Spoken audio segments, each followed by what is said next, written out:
하나님의 말씀은 신약성경 히브리서 11장 1절 말씀부터 6절 말씀까지입니다. 1절 말씀부터 우리 함께 읽겠습니다. 믿음은 바라는 것들의 실상이요 보이지 않는 것들의 증거니 선진들이 이로써 증거를 얻었느니라. 믿음으로 모든 세계가 하나님의 말씀으로 지어진 줄을 우리가 아나니 보이는 것은 나타난 것으로 말미암아 된 것이 아니니라. 믿음으로 아벨은 가인보다 더 나은 제사를 하나님께 드림으로 의로운 자라 하시는 증거를 얻었으니 하나님이 그 예물에 대하여 증언하심이라. 그가 죽었으나 그 믿음으로서 지금도 말하느니라. 믿음으로 에녹은 죽음을 보지 않고 옮겨졌으니 하나님이 그를 옮기심으로 다시 보이지 아니하였느니라. 그는 옮겨지기 전에 하나님을 기쁘시게 하는 자라 하는 증거를 받았느니라. 믿음이 없이는 하나님을 기쁘시게 하지 못하나니 하나님께 나아가는 자는 반드시 그가 계신 것과 또한 그가 자기를 찾는 자들에게 상 주시니심을 믿어야 할지니라. 아멘. 오늘 성가대 찬양 속에 오늘 우리가 정말 그렇죠. 우리가 무엇을 보느냐에 따라서 내가 행복해질 수도 있고 불행해지다. 난 불행해라고 할 수도 있습니다. 여러분 오늘 찬양 가사 속에 있듯이 세상에 많은 환난과 시련이 올 때 그것을 보지 아니하고 주님을 볼 수 있는 큰 믿음의 소유자들이 되시길 주님의 이름으로 축원합니다.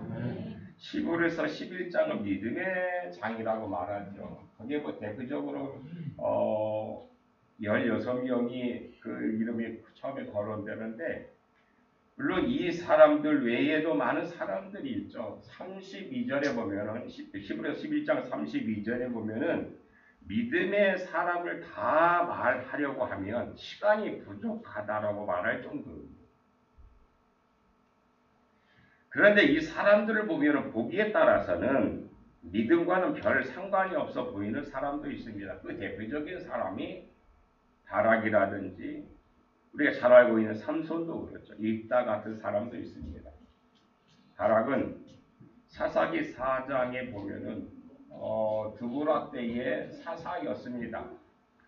사사 시대에 그러니까 이스라엘이 보면은 사사 그 다음에 왕정 시대 이렇게 가는 그런 과정이 있었는데 사사라고 하면 굉장히 그 지도자로서 역할을 감당해야 되는 그런 역할을 해야 되는데 이 바락이라고 하는 사람은 드보라가 선지자이죠. 드보라가 나가서 싸우면 하나님께서 이기게 하실 것이다.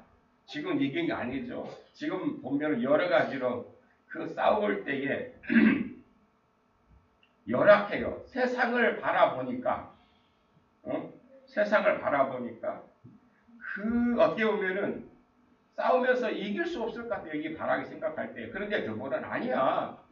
여호와 하나님께서 도와주실 것이니까 너 걱정하지 말고 나가 싸워.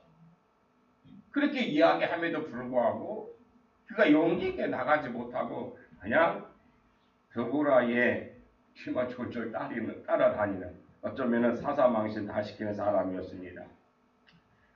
삼손은 또 어떻습니까? 삼손은 특별한 사람이죠. 구별된 사람인데 그 하나님께서 주신 힘을 이 드릴라라고 하는 이방 여인과 함께 쾌락을 위해서 즐기다가 다 빼앗겨 버리죠. 입다도 참 기가 막힌 사람입니다. 사사기 11장에 보면은 길르앗이 기생에게서 낳은 아들이었습니다. 입다의 출생 자체가 뭔가 보면 참 기구한 운명이 있죠. 기생에게서 낳은 아들이다 보니까 당연히 다른 이복 형들이 미워할 수밖에 없겠죠. 그 집안 한 집안에 어떻게 살겠습니까? 그러니까 입다는 어느 정도 컸었을 때 이 집에서 나왔어요. 그래서 그런 어떻게 보면 그런 사람들끼리 모여 있는 어떤 집도 없고 절도 없는 어떻게 보면은 뭐 깡패 집단이랄까요? 뭐 요즘 이야기 뭐 그렇겠죠. 그런 집단에 들어가 살다가 거기에 우두머리가 됐어요. 그런데 세월이 지나서 암몬 자손이 이스라엘 치러 올 때에 이스라엘은 마땅히 싸울 수 있는 장수가 하나도 없었어요. 그래서 결국에는 이 입다를 사사로 불러들입니다. 그런데 입다가 전쟁에 나가기 전에 보면은 이런 얘기를 하죠. 내가 암몬 자손에게서 편안히 돌아올 때에 누구든지 내 집 문에서 나와서 나를 영접하는 그를 여호와께 돌릴 것이니 내가 그를 번제물로 드리겠다라고 그렇게 말합니다. 참 어떻게 보면 기가 막힌 이야기인데 굉장히 어떻게 보면 함부로 얘기한 거나 마찬가지예요.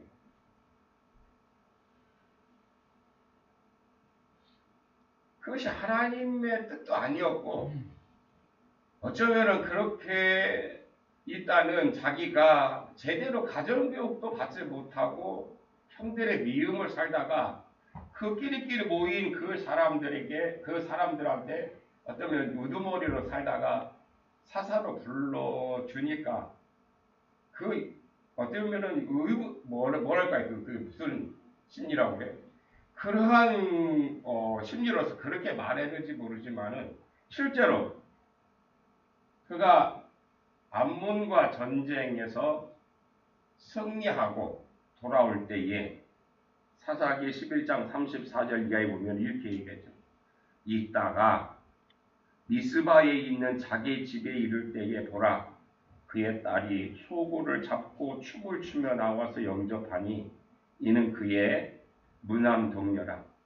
이따가 이를 보고 자기 옷을 찢으며 이르되 어찌할까 내 딸이여 너는 나를 참담하게 하는 자요 너는 나를 괴롭게 하는 자 중에 하나로다. 내가 여호와를 향하여 입을 열었으니 능히 돌이키지 못하리라고 탄식하는 모습을 보게 됩니다. 언제 하나님께서 그걸 원하셨습니까? 하나님의 뜻이 아니에요. 어쩌면은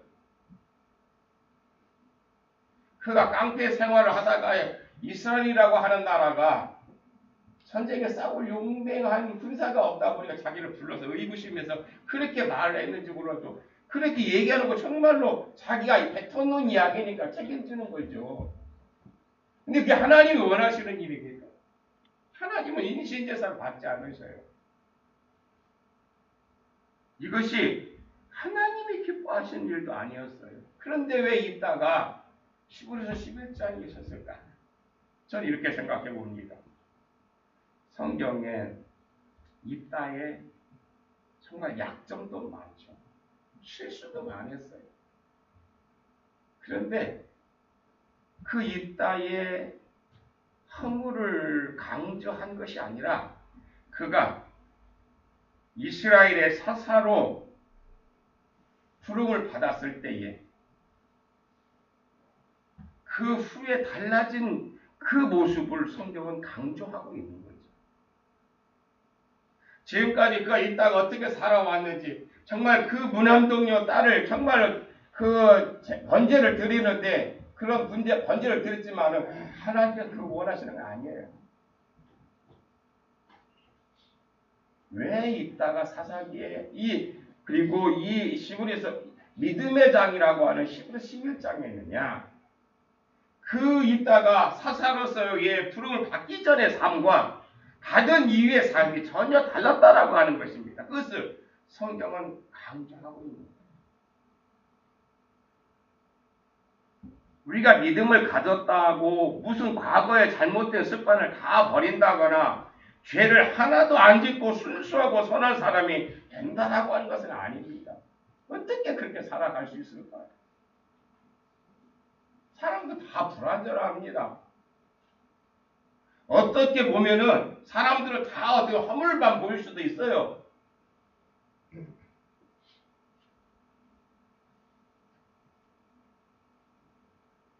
믿음을 가졌다라고 하는 말은 보는 시각이 달라져야 하고 우리 가치관이 달라져야 한다고 하는 것입니다. 생각이 달라져야 한다라고 하는 것이 의미인데 그러므로 믿음을 가진 사람은 어떻게 보는 시각이 달라져야 되고 가치관이 달라져야 되고 믿음이 생각이 달라져야 되냐? 그럼 뭐 말할 것도 없죠. 우리 믿는 사람들은 예수 믿는 사람 가치관이 보는 눈이 그리고 생각하는 것이 예수님 중심으로 달라져야 될 줄로 믿습니다. 믿으면 아멘 합시다. 예수 믿는다고 수십 년 동안 교회 다녔다 할지라도 내 생각이 내가 보는 눈이 내 가치관이 달라지지 않으면은 거기는 아무런 변화도 없어요. 성경에 보세요. 다 어떤 믿음의 사람들은 그 예수를 만난 이후에 사울도 그랬죠. 그가 바울이 될 수 있었던 것은 예수를 만난 이후에 그 삶이 완전히 달라졌다라고 하는 것입니다.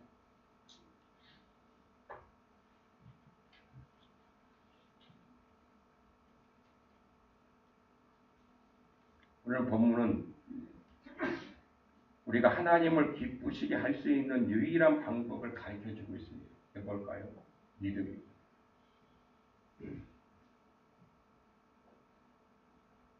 성경은 하나님을 기쁘시게 하는데 뭘 어떻게 하라고 하는 것이 아니라 믿음입니다. 그 믿음의 첫 번째로 하나님을 기쁘시게 하는 믿음 가운데 하나가 뭐냐면 전적으로 하나님을 신뢰하는 믿음입니다. 신뢰하는 믿음이 있어야 된다라고 합니다.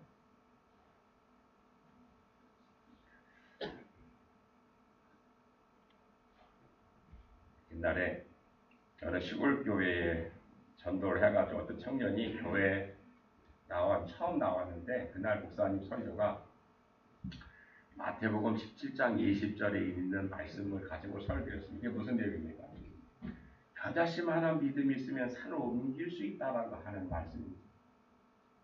그런데 이 청년이 첫날 목사님의 설교가 자기 마음속에 쏙 들어오고 왜? 자기 필요한 거.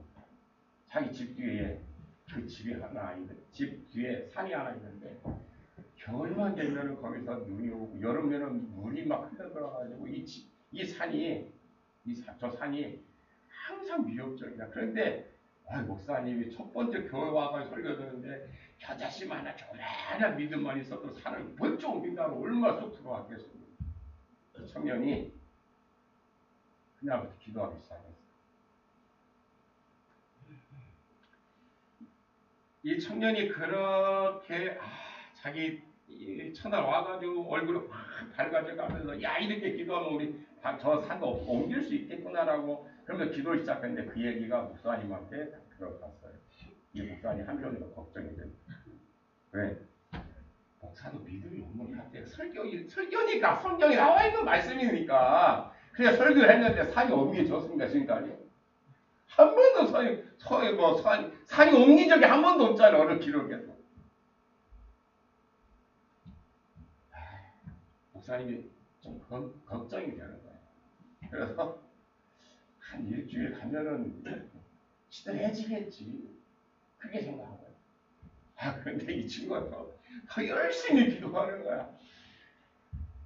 아니 일주일 지나고 열흘 지나고 막 지나가는데 이 친구가 말이야 기도하는 거 이제 그만 중단했다라고 말이 안 들리는 거야. 그러니까 목사님 걱정이 돼. 그래서 목사님 기도했어.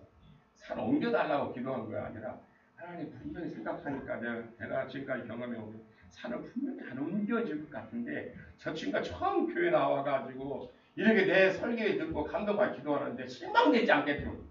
이 문제 잘 해결해달라고 기도를 한 거예요 목사님이. 네. 그런데 한 40일 지났는데 이 친구가 와가지고 싱글벙글하면서 와서 목사님한테 내가 기도한 거예요. 응답받았다고 하면서 감사 기도하러 왔다고 해요. 가만히 얘기 들어보면 무슨 내용이에요? 그 지역에 좀 떨어진 곳에 고속도로가 생기는데 흙이 필요해요. 그래가지고 그 자기 집의 뒷산에 있는 흙을 하다가 고속도로에 선 거예요. 이 친구가 뭐라고 해요? 목사님 요즘에는요. 산이 그냥 떡 해가지고 옮기는 게 아니라 트럭으로 다 옮기더만. 트럭.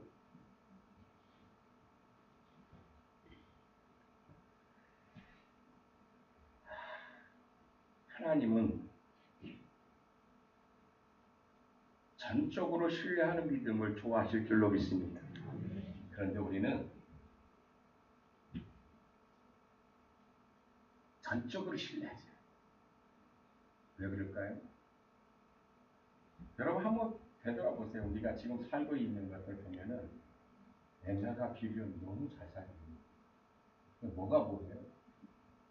지금 변화된 우리의 모습이 보여요. 우리의 모습들만 보여요. 다시 말하면 우리의 영적인 눈이 자꾸만 감겨졌다라고 하는 거예요. 왜? 세상이 변화된 것들을 바라보는 거예요. 여기에 계신 분들 가운데 옛날에도 그런 말씀을 가끔 하신 분이 있는데 어떤 얘기였냐면은 옛날에는 무슨 부흥집회 하면은 솥단지 갖고 다니면서 그 집회에 참석했다는 말이 있어요. 정말 어렵게 살아갈 때는 교회의 그 조그마한 교회에 참 시들그랬죠. 밤에도 어둡고 이런 뭐 등이나 있었으니까. 허야등, 우리 요장군 얘기해도 허야등 옛날에 많이 키웠다고. 저 허야등 알아요. 그 위에 유리, 얇은 유리 올리고다 올려가지고 불지는 그 밑에서 사람을 막 보여가지고 있는데 그때는 이 기적이에요. 그러셨죠? 안 일어났어요? 그 있었죠, 그런 일이. 근데 왜 요즘은 안 일어나? 요즘에도 있겠는데 옛날처럼 일어나지 않아. 왜 그럴까? 순수해지지 않아. 우리가 전적으로 하나님을 신뢰하지 않아요. 성경은 이렇게 얘기합니다. 오직 믿음으로 구하고 조금도 의심하지 말라. 의심하는 자는 마치 밀려 요동하는 바다 물결 같다라고 그랬어요. 우리의 마음에 자꾸만 어떻게 보면 전적으로 신뢰하면서 하나님을 바라보는 게 아니라 세상의 것이 자꾸만 보이는 거예요. 그러니까 성경에서 이야기하고 있는 건 마치 바람에 밀려 요동하는 바다 물결 같다라고 해요. 하나님을 기쁘시게 하는 믿음을 가질 수가 없는 거예요. 그럼 어떻게 해야 되느냐? 단순해요. 우리는 이 의심을 버리면 될 거 아니에요? 의심을 버리면 될 거 아니에요? 의심하면 이루어질 일이 아무것도 없어요. 응답 받을 일도 없어요. 하나님을 기쁘시게 할 수가 없어요. 그러기에 우리는 마음으로부터 일어나고 있는 그 모든 의심을 물리치면은 오늘 우리는 전적으로 신뢰하며 하나님의 기적을 이루어보게 될 줄도 믿습니다. 근데 성경에 보면은 대표적인 사람 도마죠. 도마는 의심하는 사람이라고 오늘 우리도 그렇게 찬양하죠. 그가 의심하다 망했기 때문에 그런 창피를 당하기 때문에 지금도 도마하면은 의심하는 사람이라고. 수제자라고 했던 베드로도 의심하다 물에 빠졌잖아요.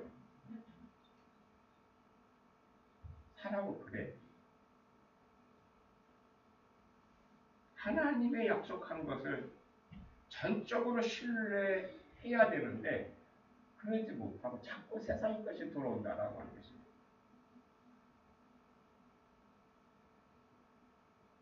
하나님께서 약속하신 것들을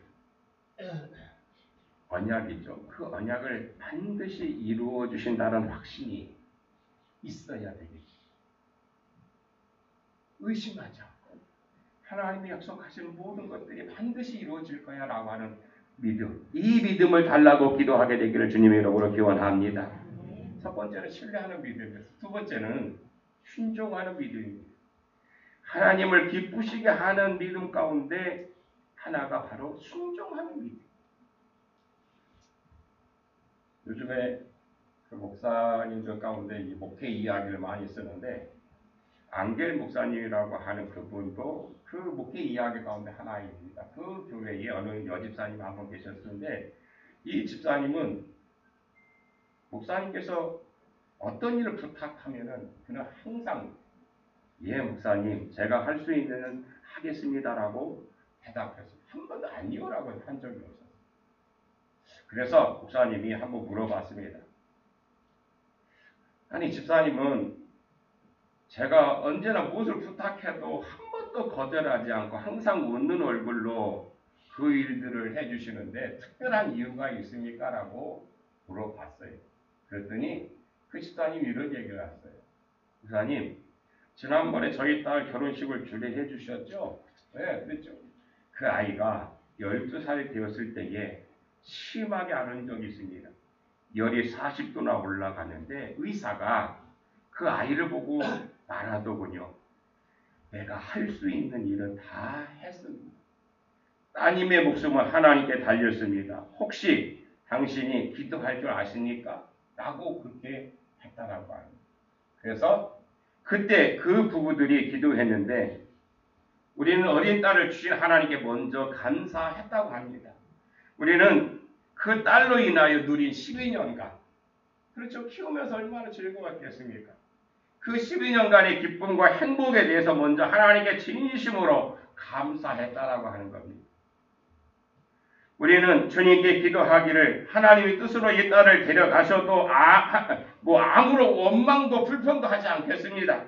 그러면서 저희 기도를 하나님이 들어주시길 간절히 바라는데, 하나님 저 딸을 우리에게 더 맡겨주신다고 하면은 지금 12살 됐으니까 지금까지 키우는데 너무너무나도 기뻤고 즐거웠는데 저 딸 하나님이 되어 필요해서 데려가신다고 할 수 없겠지만은 저 딸을 우리에게 더 맡겨주신다고 하면은 저는 앞으로 주님이 시키는 일이 무엇이나 다 하겠다라고 그렇게 고백했다라고 하는 거죠.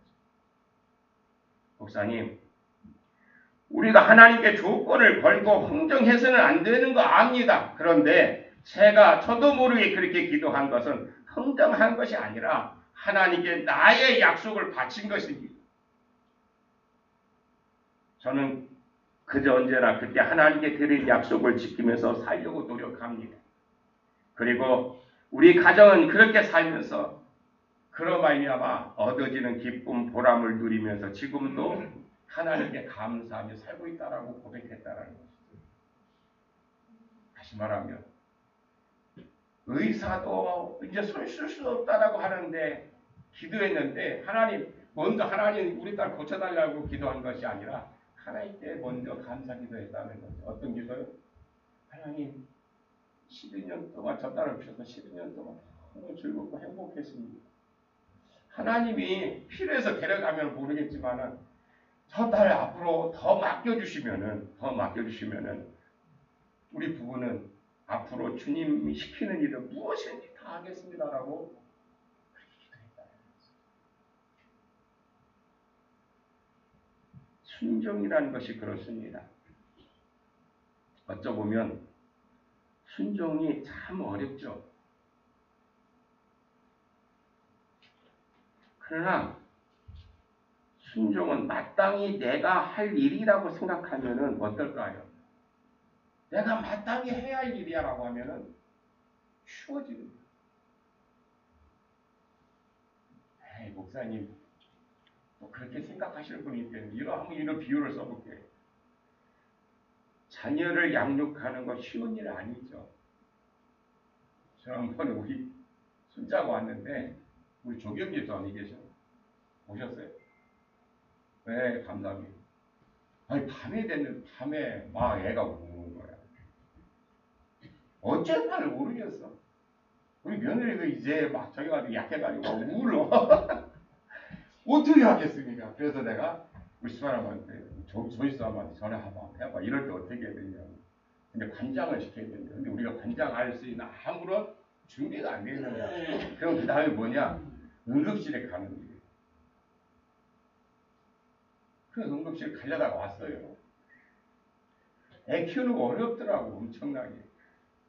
아니, 모처럼 우리 집에 저기 와가지고, 할아버지나 와가지고 자기가 잘못되면 얼마나 원망, 이게 거기까지 가게 의심만 해가 그러더라고. 애 키우는 일 얼마나 어렵습니까? 참 어려운데, 그런데 그거 가지고 푸념하고 그렇게 하는 부모가 없죠. 왜 그랬습니까? 자녀를 낳았으면은 마땅히 해야 할 일이라고 생각하기 때문에 거렸다라고 하지 않습니까? 순종도 마찬가지라고 하는 거죠.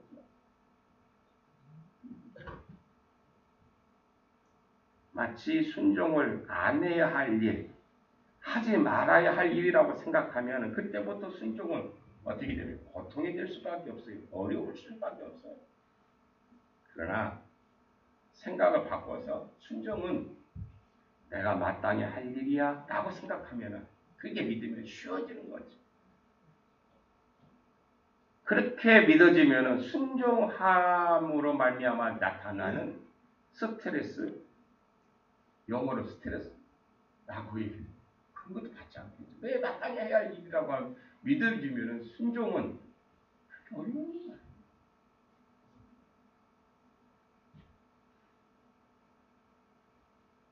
순종은 우리 믿는 사람들은 마땅히 해야 할 일인 줄 믿습니다. 믿음의 나무에 합시다. 순종은 우리 믿는 사람이 마땅히 해야 할 일인 줄로 믿습니다. 이게 아멘이 시원찮아요.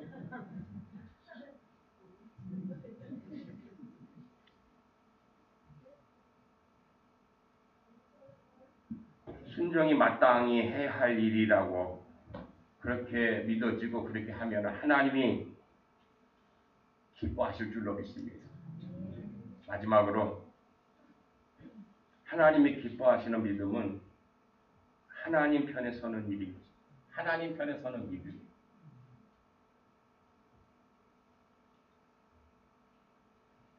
내가 하는 일들이 다 우리는 다 하나님의 일이라고 생각하는데 그것이 정말 하나님의 일인지 여러분 기도해 보시고 내 마음이 편안하면은 그리고 내 주변의 모든 사람이 편안하면은 그것은 하나님의 일이 될 수 있어요. 근데 누군가 그 일이 돼서 누가 괴롭고 아프면은 하나님이 아니에요. 하나님의 일이라고 그렇게 이름 붙여진 거예요. 그게 누가 그랬어요? 대표적인 얘기예요. 바리새인들이 유대인들이 그랬어요. 그들은 하나님을 위한다고 예수님을 십자가에 죽인 사람들이 하나님이 아니에요.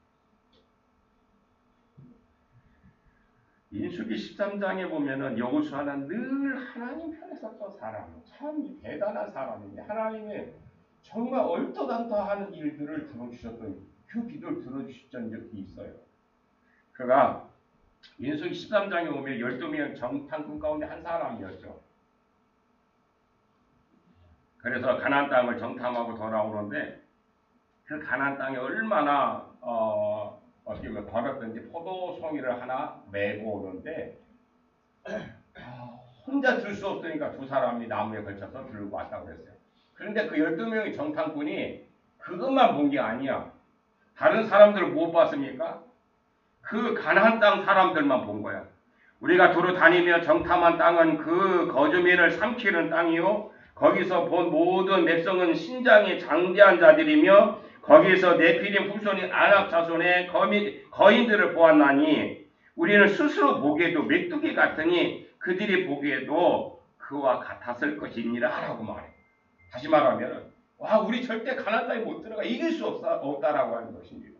이 일로 말미암아서 이스라엘 백성들이 어떻게 했습니까? 40년 가까이 이 정탐꾼들을 통해서 이 말에 40년 가까이 광야 생활했어요.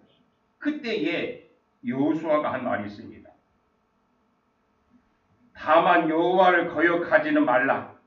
또 그 땅 백성을 두려워하지 말라. 그들은 우리의 먹이라. 그들의 보호자는 그들에게서 떠났고 여호와는 우리 하나님과 우리와 함께 하시느니라. 그들을 두려워하지 말라라고 민수기 14장 9절에서 말합니다. 여호수아는 하나님 편을 생각하고 하나님 편에서 말했다라고 하는 것입니다. 세월이 흘러 가나안 땅에 들어가 살다가 세상을 떠날 때가 되었을 때도 여호수아는 이렇게 말하지. 여호수아 24장에서 만일 여호와를 섬기는 것이 너희에게 좋게 보이거든 너희 조상들이 강 저쪽에 섬기던 신들이든지 또 너희가 거주하는 땅에 있는 아모리 족속의 신들이든지 너희가 섬길 자를 오늘 택하라. 오직 나와 내 집은 여호와를 섬기겠다라고 고백하죠. 여호수아는 언제나 하나님 편에 서 있었던 사람입니다. 하나님 편에서 생각하고 하나님 편에 서서 말했습니다.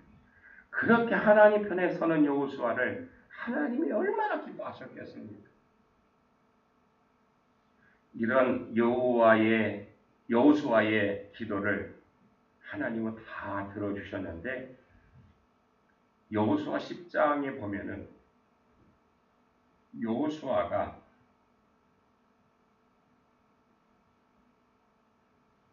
아모리 사람들과의 싸움에서 하나님께 먼저 기도하는 것입니다. 그 당시 여호수아는 아모리 사람들하고 싸우는데 전투력에서도 그 당시는 숫자가 우선 중요했겠죠. 요즘에는 핵무기가 가장 되어 있지만은 그런데 이스라엘 백성들에는 여호수아와 함께 지금 광야 생활을 하고 있었기 때문에 절대 어떻게 보면은 군사훈련을 받은 적도 없죠. 그래서 여호수아는 아모리 족속과 싸우는데 하나님께 기도합니다. 여호수아가 여호와께 아뢰어 이스라엘 목전에서 이르되 태양아 너는 기브온 위에 머물라 달아도도 아얄론 골짜기에서 그리할지어다 하며 태양이 머물고 달이 멈추기를 백성이 그 대적에게 원수를 갚기까지 하였다라고 했습니다. 여러분 이런 일이 있을 수 있습니까? 이 일이요. 이 사건 이후에 여호수아 10장이 나와 있는 이 사건 이후에는 이때 외에는 있을 수가 없었던 거예요. 여러분 생각해 보세요. 지금 우리 지구에 태양이 지금 돌고 있죠. 달도 돌고 있습니다. 우리 지구가 도는 게 아니라. 그런데 어떻게 그 태양을 멈출 수 있고 그 달을 멈출 수 있겠느냐고요. 하나님이 그렇게 멈춰 주셨다라고 하는 거예요. 아무리 족속과의 싸움에서 이길 수 있도록 여호수아의 기도를 들어주셨다라고 하는 것입니다. 말도 안 되는 기도를 들어주셨던 것은 여호수아가 날마다 그렇게 하나님 편에 서서 살았고 그렇게 열심히 살았던 것이기 때문에 하나님이 그렇게 들어주셨던 거예요. 믿으십니까? 여러분 그렇게 하나님 편에 서시길 주님의 이름으로 축원합니다. 하나님 편에 서야만이 하나님이 기뻐하시는 거예요.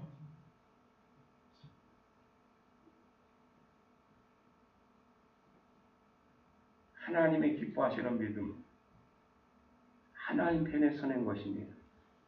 내 편에 서는 것도 아니고 마귀 편에 서는 것도 아니고 사람 편에 서는 것도 아닙니다. 오직 하나님 편에 서야만이 하나님이 기뻐하실 줄로 믿습니다. 언제나 하나님을 변함없이 신뢰하고 하나님 말씀이라고 하면 내가 마땅히 해야 할 일이라고 믿고 순종해야 돼요.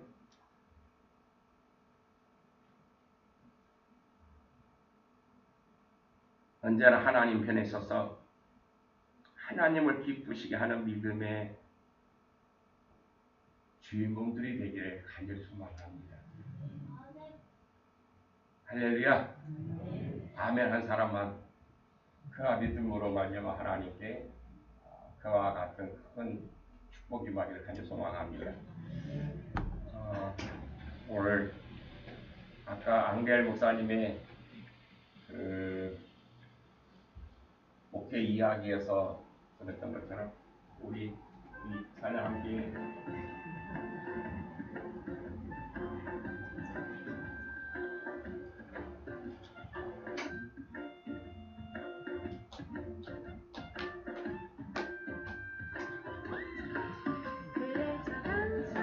하나님을 기쁘시게 할 수 있는 건 감사부터 시작하는 줄로 믿습니다. 감사가 회복되어야 하나님 기쁘시게 할 수 있는 거예요. 하나님 편에 서는 것도 그렇고 하나님 말씀에 순종하는 것도 그렇고 하나님을 절정으로 신뢰하는 것도 감사가 시작되는 때에 그와 같은 역사가 일어날 줄로 믿습니다.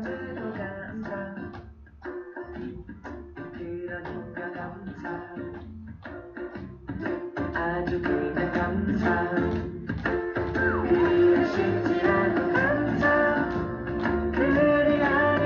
힘든 일이 있으면 우리 집사람은 이거 밤에 자기 전에 핸드폰을 해요.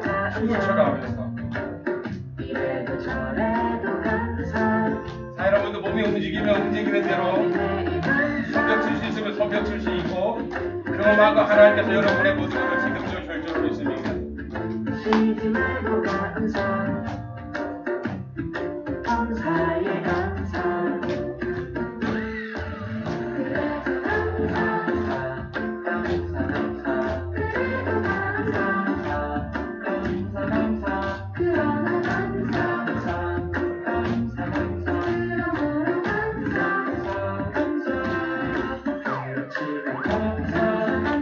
감사 감사. 그럼에도 감사.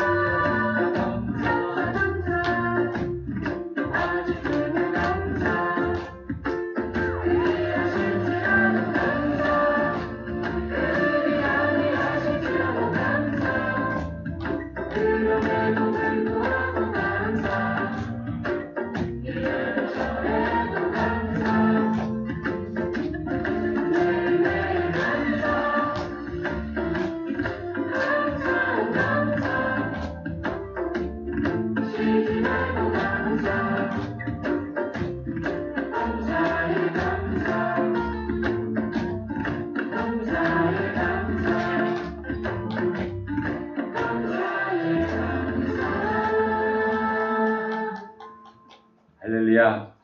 여러분의 이 찬양을 들으시면서 내가 움직이지 않았다 할지라도 여러분의 얼굴은 약간 아마 이렇게 입꼬리가 올라갔을 거요. 여러분 한번 생각해 보세요. 여러분 감사하지 않고 어떻게 하나님을 기쁘시게 할 수 있는 그런 삶이 되시겠습니까?